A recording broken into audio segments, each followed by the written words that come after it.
अट्ठाणम आगम में कहा गया है, मागधस्यणम जोयणस्य अट्ठ धनुसहस्राइम निधत्ते पन्नत्ते।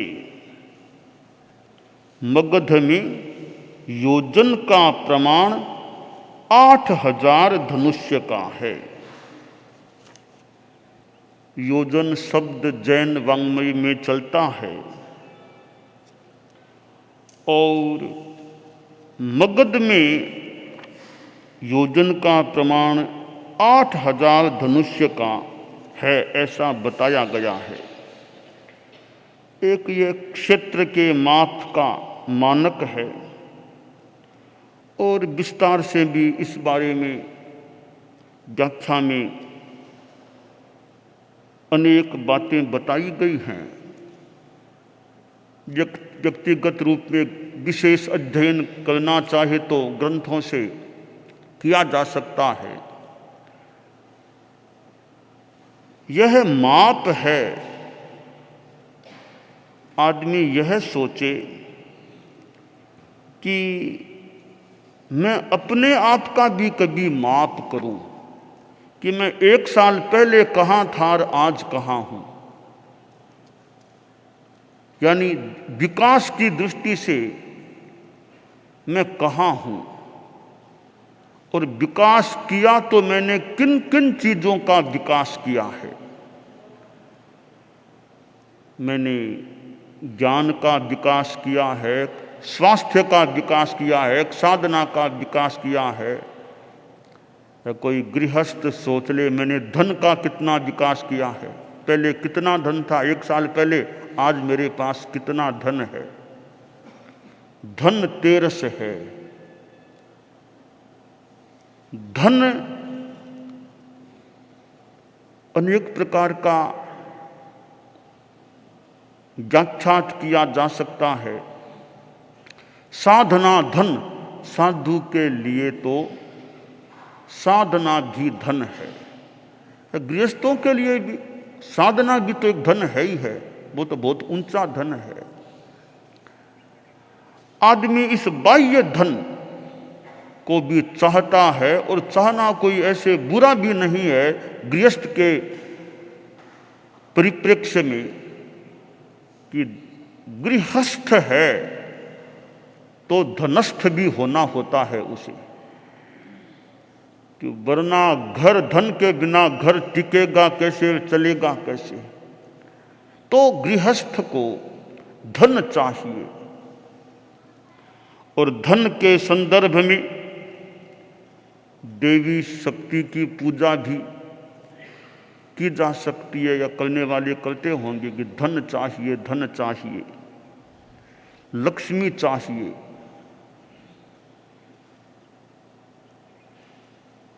धन पाना एक बात है, तो धन पाने का तरीका कैसा है वह भी एक विशेष बात है। एक सेठ सो रहा था रात के समय। रात में नींद में स्वप्न आया। स्वप्न में देखा कोई बहुत दिव्य रूप, कोई देवी दिख रही है। स्वप्न में ही वह बोला, माँ बड़ी कृपा की मुझे दर्शन दिए हैं। तुम तो कोई दिव्य शक्तिमती हो, ऐसा लग रहा है।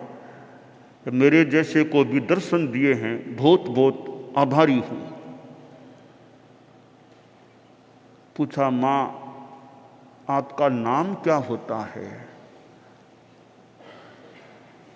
तो वह जो स्वप्न में दिव्य रूपधारी दिख रही थी वह बोली, मेरा नाम लक्ष्मी है। बहुत कृपा की माँ, मेरे जैसे के पास आप पधारी हो। एक आई हूं, पर मैं तो विदाई लेने के लिए आई हूं। मैं यह कहने के लिए आई हूं कि इतने दिनों तक मैं तुम्हारे घर में तुम्हारे आसपास रही थी, अब मैं यहां से जाना चाहती हूं। बोला माँ मेरी कोई गलती हुई है क्या, क्यों जा रही हो? कोई गलती हुई तो मुझे बताओ, मैं सुधार करूं, माफी भी मांग लूं, वरना तो मेरे यहां से आप क्यों जा रही हो? तो माँ वो देवी बोली नहीं, गलती वाली कोई बात नहीं है, मैं तो चंचल हूं। चला लक्ष्मी ही चला प्राण चलम जीवित यौवनम चला चलेत्र संसारे धर्म एको ही निश्चल है।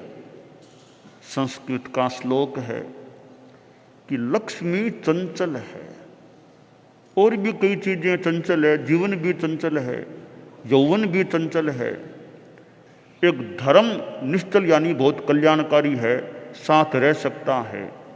तो वह देवी बोली कि मैं तो चंचल स्वभाव वाली हूं, तो कभी कहीं ऐसे हो जाती हूं, तो तुम्हारे यहां कुछ दिन रह गई, कई वर्ष रह गई हूं, अब और कहीं जा रही हूं। बोला माँ ठीक है, मेरी गलती कोई नहीं है, जैसा आपने कहा गलती कोई नहीं है, आपका यह स्वभाव ही है चंचलता या कहीं जाने का। ठीक, आप पधारिए, आप इतने दिन मेरे यहाँ रही, उसके लिए बहुत बहुत मैं आभार ज्ञापन करता हूँ, और आपको मैं सानंद विनयपूर्वक विदाई दे रहा हूँ। ठीक, बस स्वप्न भी समाप्त हो गया, लक्ष्मी भी चली गई, स्वप्न में चली गई। रात बीती, दिन हुआ, पुनः रात आई, फिर वह आदमी सो गया, सेठ था। फिर रात को स्वप्न आया, आज फिर एक पुरुष दिखाई दिया, बहुत हट्टा कट्टा, शांत सौम्य, मानो कोई देवता आया हो। तो स्वप्न में सेठ ने कहा बहुत कृपा की, आप कोई महान दिव्य आत्मा लग रही हो, मेरे यहाँ पधारे हो, मैं तो धन्य हो गया। मेरी जिज्ञासा, आपका नाम क्या है? तो वह दिव्य पुरुष जो दिख रहा था, उसने कहा मेरा नाम है सत्य, सत्य हूं। बहुत कृपा की, यहां पधारे आप। इतने आया, अब मैं जाने का सोच रहा हूं। तो स्वप्न में ही सेठ बोला देवानुप्रिय, आपको नहीं जाने दूंगा, आपको तो मेरे भीतर में रहना पड़ेगा, मैं नहीं जाने दूंगा। आपके पांव पकड़ता हूं, मैं पांव पकड़ रहा हूं, आपको नहीं जाने दूंगा। आपको मेरे बाहर घर में नहीं, मेरे भीतर इस घट में रहना पड़ेगा, यहीं रहना होगा, आपको नहीं जाने दूंगा मैं। वो दिव्य पुरुष थोड़ा सा मुस्कुराया, अंतर्धान हो गया, स्वप्न भी पूरा हो गया। यानी एक तरह से दिव्य पुरुष ने उसकी बात को स्वीकार कर लिया, ठीक है मैं नहीं जाऊंगा, तुम्हारे में रहूंगा। वो रात भी बीती, फिर दिन हुआ, तीसरी रात आई, फिर वह सेठ सो गया, फिर वो नींद आई, स्वप्न आने लग गया। फिर वो देवी जो एक दिन पहले वो दिखी थी, वो फिर देवी आई। अब वो सेठ सपने में ही बोला कि जगदम्बे बहुत कृपा की, आपने तो कहा था मैं जा रही हूं, तो फिर आप पधारी, बहुत बहुत साधुवाद, धन्यवाद, बड़ी कृपा की। अब मुझे लग रहा है कि आप मुझे छोड़कर गई नहीं, मेरे यही हैं कि बेटा जाने का मन तो हो गया था, जाने का मन तो हो गया था, मैं रवाना भी यहां से हो गई थी, परंतु मैंने ज्ञान से देखा कि कल कोई पुरुष भी तुम्हारे पास मिलने के लिए आया था, तुमने उसको रोक लिया, उसको जाने नहीं दिया। तब मैंने सोचा रे कि जिस आदमी ने सत्य को रोक लिया है, जाने नहीं दिया है, तो मैंने सोचा जहां सत्य विराजमान रहेगा वहां से मैं भी नहीं जाऊं, मैं भी इनके पास ही रहूंगी। तो बेटा मैं रवाना तो हो गई थी, पर लौटकर आ गई हूं, जब तक सत्य तुम्हारे पास रहेगा तब तक मैं नहीं जा सकती। तो जगदम्बे सुस्वागतम, बहुत स्वागत, आप यहीं विराजिए, कोई दिक्कत नहीं, आपका भी सानिध्य मुझे मिलता रहे। अब वो सत्य पुरुष भी रहने लग गया और लक्ष्मी देवी भी रहने लग गई। यहां एक ध्यातव्य बात है कि जहां यह यथार्थ का पुरुष विराजमान होता है, वहां लक्ष्मी भी मानो निवास करती है। लक्ष्मी का मतलब अनेक अर्थ लक्ष्मी के हो सकते हैं। लक्ष्मी देवी के रूप में दिवाली के दिन लक्ष्मी की पूजा की बात, वो भी एक बात है, लक्ष्मी देवी की पूजा। यो लक्ष्मी का एक तात्पर्यार्थ है, धन संपत्ति है, लक्ष्मी यानी धन संपत्ति है, वो भी है। तीसरा एक तात्पर्य या ऐदम्पर्य निकाला जा सकता है कि लक्ष्मी धन पैसा तो एक बात है, लक्ष्मी है आभा। आभा, आदमी की आभा, वो कैसी है? जैसे कहें ओरा कैसा, आभा मंडल कैसा। तो जहां याथार्थ है वहां वो आभा के, पवित्र आभा के रूप में लक्ष्मी साथ में रह सकती है। धन तो रहे न रहे, मान लो रहे, धन का तो आदमी त्यागी भी हो जाए, धन का तो त्याग भी कर दो, धन फिर कैसे रहेगा? धन वो न रहे पर वो भीतर की आभा, आभा मंडल, पवित्रता, उस रूप में वो लक्ष्मी आभा के रूप में रह सकती है। जहां याथार्थ होता है, जहां याथार्थ विराजमान है, ईमानदारी के रूप में याथार्थ है, तो वह लक्ष्मी, आभा वाली लक्ष्मी फिर न भी जाए, रह सकती है। धन तेरस की बात है कि धन चाहिए तो आदमी को स्वास्थ्य भी चाहिए।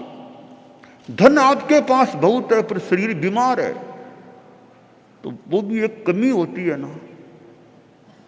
पैसा बहुत आ गया पर स्वास्थ्य ठीक नहीं रहता है तो भी जीवन में एक कमी होती है। धनवंतरी की बात भी, तो आरोग्य भी आदमी के पास अगर रहता है तो आदमी अच्छा काम कर अच्छा काम तो आदमी बुरा भी करने वाला, पर अच्छा काम करने के लिए भी आरोग्य सहायक बनता है।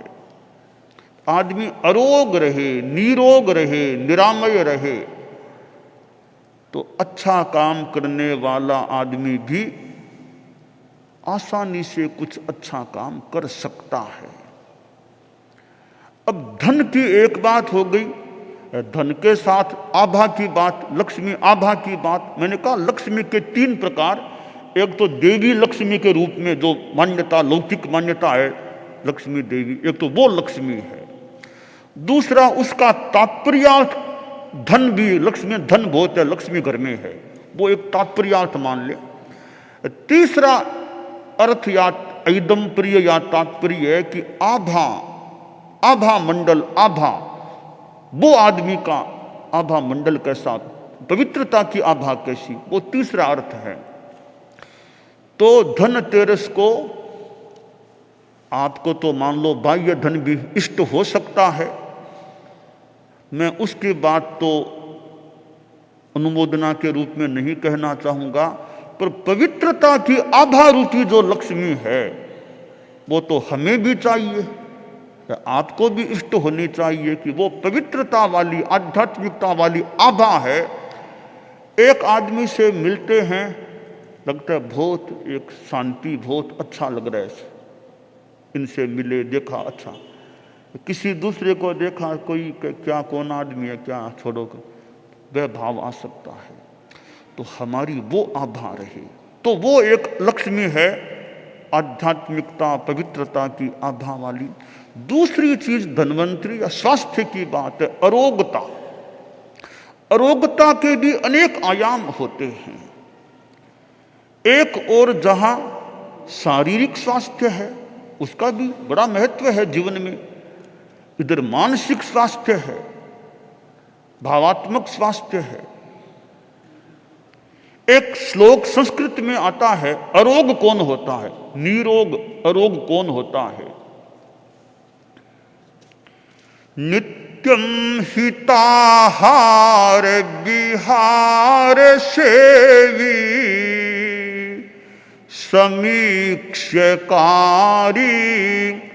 विषये स्वशक्त है दाता समह सत्य पर क्षमावान आप्तोपसेवी सभवत्यरोग है। कि अरोग स्वस्थ कौन होता है। नित्यम हिताहार विहार सेवी, जो हितकर आहार करने वाला और विहार गति करने वाला वॉकिंग करने वाला होता है। एक तो यह आधार है, यह हेतु है स्वास्थ्य का। एक हेतु भले बाह्य हो कि आहार में संयम है। हियाहारा मियाहारा अप्पाहाराय जेनरा नते विज्जा तिगिच्छन्ति अप्पाणम ते तिगिच्छगा। हिताहार वाले, मित आहार वाले, अल्प आहार वाले जो लोग हैं उनको चिकित्सा के लिए वैद्यों की जरूरत नहीं पड़ती। वे स्वयं अपनी चिकित्सा कर लें, अपने चिकित्सक वे स्वयं बन सकते। तो हित आहार, मित आहार और अल्प आहार करने वाले होते हैं। आहार में अब मित और अल्प दो शब्द आ गए हैं, मिताहार अल्पाहार। एक जिज्ञासा हुई कि दोनों में अंतर क्या है। जो भी अर्थ होगा, मैं अपनी ओर से यह अर्थ अभी करना चाहूंगा कि मित और अल्प। मित में तो हम द्रव्यों की सीमा, वो मित द्रव्य साथ ही है, परिमित द्रव्य हो गए। अब द्रव्यों में भी अल्प, ऐसा नहीं कि है तो मित कि द्रव्य तो 5 ही लगाऊंगा, इतना ज्यादा शिरा खा लिया, इतने मिठाइयां खा ली, द्रव्य तो 4-5 ही है, खूब खा लिया। नहीं, मित में भी अल्प मात्रा में भी अल्पता रखो तो पूर्णता होगी। हितकर आहार है वो भी परिमित द्रव्यों वाला, फिर परिमित मात्रा वाला हो। तो हिताहार, मिताहार, अल्पाहार की बात। तो अरोग रहने के लिए हित आहार हो, मित आहार भी हो, अल्प आहार हो, तो अरोगता का एक कारण हमारे पास आ गया। दूसरी बात विहार, थोड़ा एकदम बैठे मत रहो, थोड़ा चलो। वॉकिंग करना, चलना, जैसे मॉर्निंग वॉक करना या अच्छे काम के लिए चलना, तो चलना होता रहता है। वो भी स्वास्थ्य का एक सहायक तत्व बन सकता है। और ये दो चीजें, हिताहार हित विहार, कि चलना भी अति ज्यादा नहीं, अति चलना भी ठीक नहीं, चलना भी एक सीमा में। बहुत ज्यादा पंथ समा जरानत थी, बहुत ज्यादा चलने से तो थोड़ा स्वास्थ्य पर कहीं असर गलत भी हो जाए। बहुत लंबा ज्यादा दिनों तक नहीं चलना ठीक, अपेक्षा से तो चलना भी पड़े, तो चलने में युक्त, न अति और न कम, संतुलित रूप में चलना। खाने में भी संतुलन। और समीक्षाकारी, कोई काम करो तो समीक्षा करके करो, चिंतन पूर्वक करो, बिना सोचे हर कोई काम मत कर लो। और विषय स्वशक्त है, शब्द रूप गंध रस स्पर्श, ये 5 विषय हैं, इनमें आसक्ति मत रखो, अनासक्त रहो। और दाता, उदारता रखो, उदारता। तुम्हारे पास कोई संत आ गया कि ये पेंसिल मुझे दे दो, लो तुम ले लो, तुम ले लो। दाता, दाता बनो, दे दो। तो यह कॉपी, नई कॉपी है, लो तुम ले लो। कोई छोटा मुनि आ गया यह कॉपी में, तो तुम ले लो। तो दाता रहो, दे दो, जितना दे सको दे दो। गुरुदेव तुलसी विराजमान थे, मैं भूल न करूं तो एक संत आ गए, कहा गुरुदेव एलवान की जरूरत है, मुझे एलवान की जरूरत है। संत भी अच्छे थे, अच्छे स्तर के मुनि थे, हर किसी को देना तो मुश्किल हो सकता है ना। अच्छे स्तर के मुनि थे वे, तो गुरुदेव विराजे थे। मुझे वो दृश्य थोड़ा आंखों के सामने से आ रहा है। तो गुरुदेव के एलवान उड़ा हुआ था उस समय। एलवान चाहिए, लो लो ले जाओ, एलवान ले जाओ। अपना उतार के मुनि जी को दे दिया। तो एक तरह से दाता की मांगा, तत्काल उतार के एलवान दे दिया। मौका देखना पड़ता है, बिना मौका तो हर कोई काम होना मुश्किल है। तो उदारता रखे आदमी, उदारता होने से चित्त है।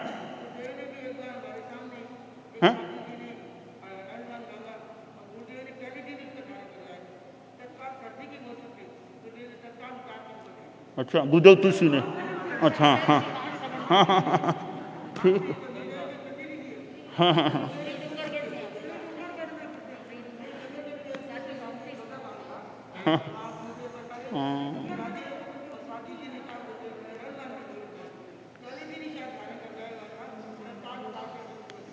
तो दाता उदारता है तो स्वास्थ्य अच्छा रह सकता है। उदारता से समय है।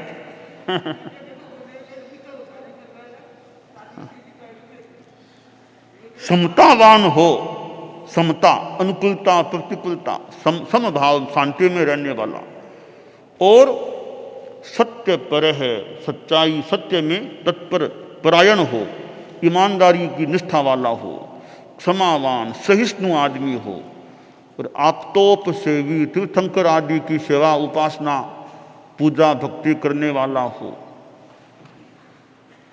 ऐसा व्यक्ति सभवत्य रोग है, वह अरोग होता है, स्वस्थ होता है।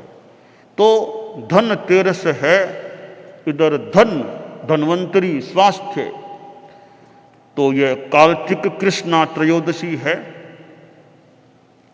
गृहस्थों को वो धन भी मान लो अभिष्ट हो सकता है। कैसे धंधा आगे बढ़े, व्यापार कैसे अच्छा आगे बढ़े, कैसे और ज़्यादा धनवान बन जाएं, घर में कोई कमी न रहे।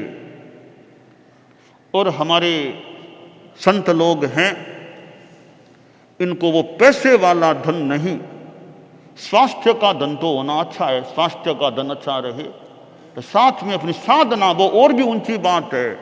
साधना, ज्ञान, दर्शन, चारित्र, यह धन साधु का हमारा अच्छा रहे, क्योंकि यह रत्नत्रय ज्ञान, दर्शन, चारित्र है, यह हमारा इस धन से धनाढ्य रहे। तो यह साधु का बड़ा धन है। आप लोग कई बार बोलते हो तन मन धन से सेवा करूंगा, तन मन धन से मैं सेवा करूंगा।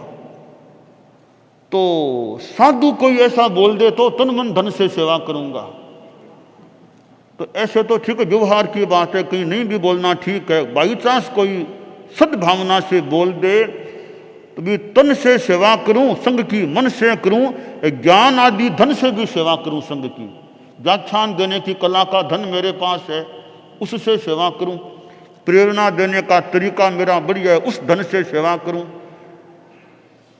अपनी साधना से अनुभवों वो धन है, उससे सेवा करूं। तो साधु भी तन मन धन से सेवा करे संग की। तो एक दृष्टि से वो मुंह से कभी निकल जाए, भूल से निकलना अलग है, जानबूझ के शैलक से पवित्र भावना से बोले कि तन मन धन से मैं भी संग की सेवा करूं, तो आप वाला धन तो हमारे पास बोले न, पर वो दूसरा जो धन है वो धन आपके पास भी न हो। तो साधु ज्ञान आदि के धन से भी संग की सेवा करे। तो आज ये धन तेरस की बात है। तो मैंने धन लक्ष्मी के संदर्भ में कुछ बात बताई है। तो धन भी अनेक रूपों में हो सकता है, स्वास्थ्य भी एक धन है। तो हमारा कम से कम भावात्मक स्वास्थ्य अच्छा रहे, ज्ञान आदि का धन भी वृद्धिंगत यथोचित होता रहे, यह काम्य है। दानान शिष्ठम अभयपयाणम सच्चे सुया अणवज्जं वयन्ति तवे सुया उत्तम बंभचेरम लोगुत्तमे समणेनाय पुत्ते।